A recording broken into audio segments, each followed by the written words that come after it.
బాలినేని శ్రీనివాసరెడ్డి గారు. What is history నాకు బాగా తెలుసు. నేను శాసనసభ్యుడు అయినప్పుడు ఆయన శాసనసభ్యుడు కాదు. సుబ్బారెడ్డి గారికి బంధువు. అందువల్ల వైఎస్ఆర్ కాంగ్రెస్ పార్టీలోనూ ప్రిఫరెన్స్ ఇస్తే రాజకీయాల్లోకి వచ్చి ఎదిగి పెద్దవాడై మొత్తం రాజకీయాలని చేసి ఇవాళ అలిగి వెళ్లి ఆయన దగ్గర చేరాడు. చేరావు మాకేం అభ్యంతరం లేదు. రాజకీయం అధికారం కోసం పార్టీలు మారేవాళ్ళు 300 మంది చూసాం, దానిలో నువ్వు ఒకటివి. వాడు అంటాడైనా నా ఆస్తులన్నీ కూడా నాశనం చేసుకున్నాను, బోలెడు డబ్బులు తగలేసుకున్నాను, నా దగ్గర నుంచి జగన్మోహన్ రెడ్డి గారు దోపిడీ చేసి ఆస్తులు లాక్కున్నాడు అనేటువంటి మాట మాట్లాడుతున్నారు. అసలు సిగ్గేలా లేదన్నా. ఎక్కడ పోగొట్టుకున్నావు నీ ఆస్తులు? ఎక్కడ పోగొట్టుకున్నావు అక్కడ ఎదుక్కో, ఇక్కడ కాదు.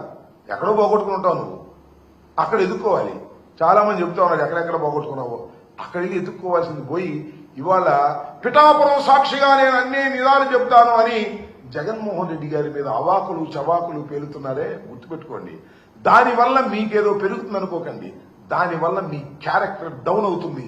మీరే కాదు, సాయిరెడ్డి గారితో కూడా చెప్తున్నా. సాయిరెడ్డి గారు, శ్రీనివాసరెడ్డి గారు, మీ ఇద్దరికీ అన్యాయం జరిగింది వైఎస్ఆర్ కాంగ్రెస్ పార్టీలో. అంటే ఇంకేం చెప్పాలి నేను అర్థం కాల. మీరేగా మొత్తం అంతా ఏలింది. జగన్మోహన్ రెడ్డి గారు ఆ చెవిలోను ఈ చెవిలోను చేరినటువంటి వ్యక్తులు మీరు ఇవాళ మీకు అన్యాయం జరిగిపోయిందనేటువంటి మాటలు మీరు మాట్లాడుతున్నారు జనసేన వేదిక మీద. వారికి ఎట్టాకు సిగ్గు లేదు, నీకు సిగ్గు లేదు. సిగ్గు లేకుండా మాట్లాడుతున్నారు. అయ్యా పవన్ కళ్యాణ్ గారు, ఇలాంటి వారిని నమ్మి నువ్వు రాజకీయాలు చేస్తే శ్రీమద్ రమారమణ గోవింద్ అనే విషయాన్ని కూడా గుర్తుపెట్టుకోమని మనవి చేస్తున్నాను. దాంతోపాటు ఇంకొక ఆయన ఉన్నాయండి, మా దగ్గరే ఉన్నాడు మొన్నటి దాకా. నేను టికెట్ ఇవ్వకూడదంటే అక్కడికి వెళ్ళాడు. ఆయన మాట్లాడుతున్నాడు, జగన్మోహన్ రెడ్డి గారి గురించి మాట్లాడుతున్నాడు. రాజశేఖర రెడ్డి గారి దయా దాక్షిణ్యాల వల్ల పార్లమెంటు సభ్యుడైనటువంటి వ్యక్తి, జగన్మోహన్ రెడ్డి గారి దయా దాక్షిణ్యాల వల్ల పార్లమెంటు సభ్యుడైనటువంటి వ్యక్తి. ఆయన మాట్లాడతాడు, పులివెందులకు ఎక్కువ కడపకు తక్కువ అండి జగన్మోహన్ రెడ్డి గారు. ఆయన బొమ్మ పెట్టుకుని గెలిచినటువంటి నువ్వు ఇవాళ దరువు కొట్టే కార్యక్రమం చేస్తా ఉన్నావు. గుర్తుపెట్టుకో, నీ జీవితం మొత్తం అందరికీ తెలుసు. ఏదో వేదిక దొరికింది కదా అని రెచ్చిపోవద్దు, పిచ్చి పిచ్చిగా మాట్లాడొద్దని కూడా మనం చేస్తున్నాం. ఇప్పుడు ఇలాగే ఉండదు సార్. 4 సంవత్సరాల పరిస్థితులు మారతాయనే విషయాన్ని కూడా గుర్తుపెట్టుకోండి.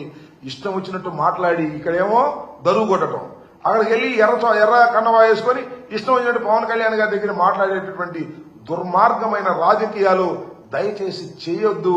అలా చేశారా మీకు భవిష్యత్తులో నూకలు మిగలవని కూడా ఈ సందర్భంగా నేను చెప్పదలుచుకున్నాను. ఈ పోతే ఇంకొక ఆయన ఉన్నాడు, కొత్తగా అయ్యాడు ఎమ్మెల్సీగా, నాగబాబు గారు. ఆయన జగన్మోహన్ రెడ్డి గారి గురించి మాట్లాడుతున్నాడు. జగన్మోహన్ రెడ్డి గారు కామెడియన్ అంట.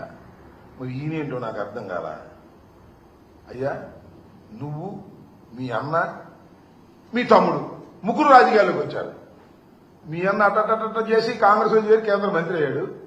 నువ్వేమో మీ అన్న, మీ తమ్ముడు పవన్ కళ్యాణ్ గారు 16 సంవత్సరాలు అయింది శాసనసభకు రావడానికి టైం పట్టింది. అది కూడా ఏంటి, చంద్రబాబు నాయుడు గారు సంకెక్కితే అయ్యారు మీరు. ఆ తర్వాత మీకు ఒక ఎమ్మెల్సీ వచ్చింది. ఓకే, బాగానే ఉంది. జగన్మోహన్ రెడ్డి గారితో పోలుస్తారంటే, జగన్మోహన్ రెడ్డి గారు వీరోచితంగా పోరాడినటువంటి వ్యక్తి. జగన్మోహన్ రెడ్డి గారు ఢిల్లీ కోటని పగలగొట్టినటువంటి వ్యక్తి.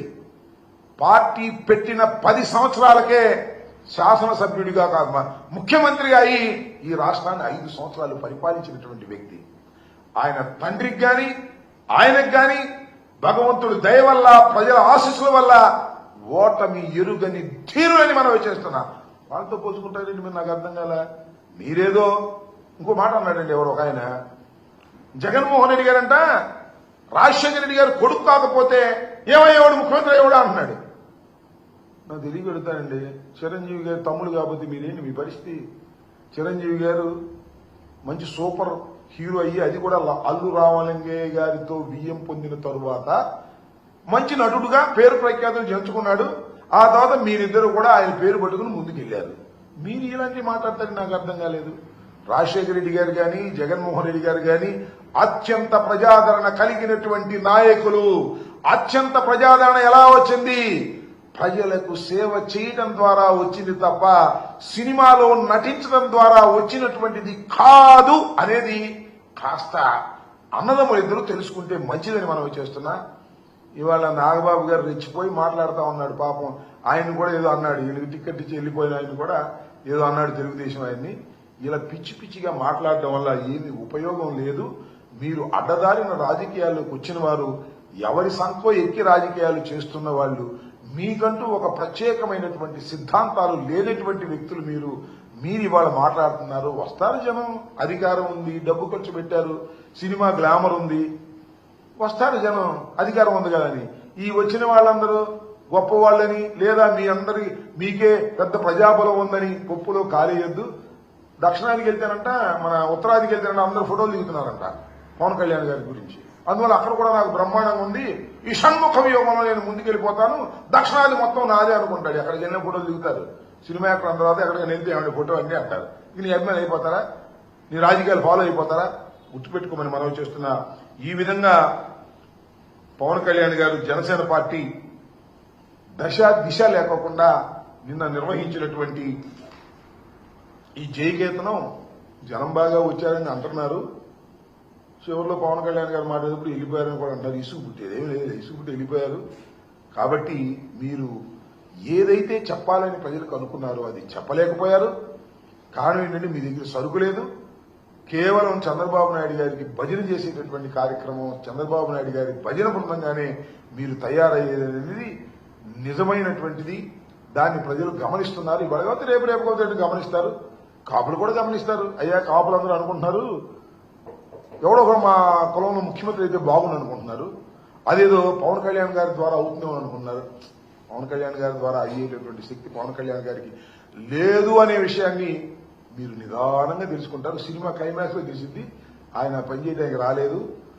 కేవలం చంద్రబాబు నాయుడు గారికి ఊడిగం చేయడానికి, కాపులందరినీ కట్టగట్టుకుని తీసుకువెళ్లి చంద్రబాబు నాయుడు గారికి అప్పజెప్పడానికి మాత్రమే ఆయన రాజకీయ పార్టీ పెట్టి నడుపుతున్నారనే విషయాన్ని ముఖ్యంగా పిఠాపురం తాలూకా ప్రజలు నేర్చుకోవాలి, తెలుసుకోవాలని ఈ సందర్భంగా నేను చెప్పదలుచుకున్నాను.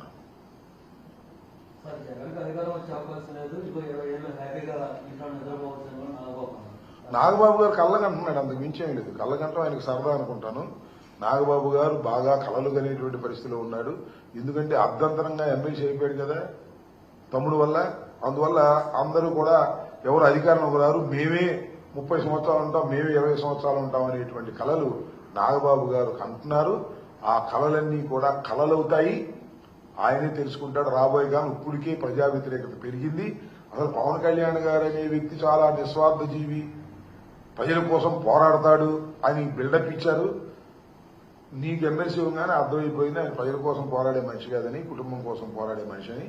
కాబట్టి బండారం బయటపడిపోతుంది, ప్రజలు గమనిస్తున్నారు.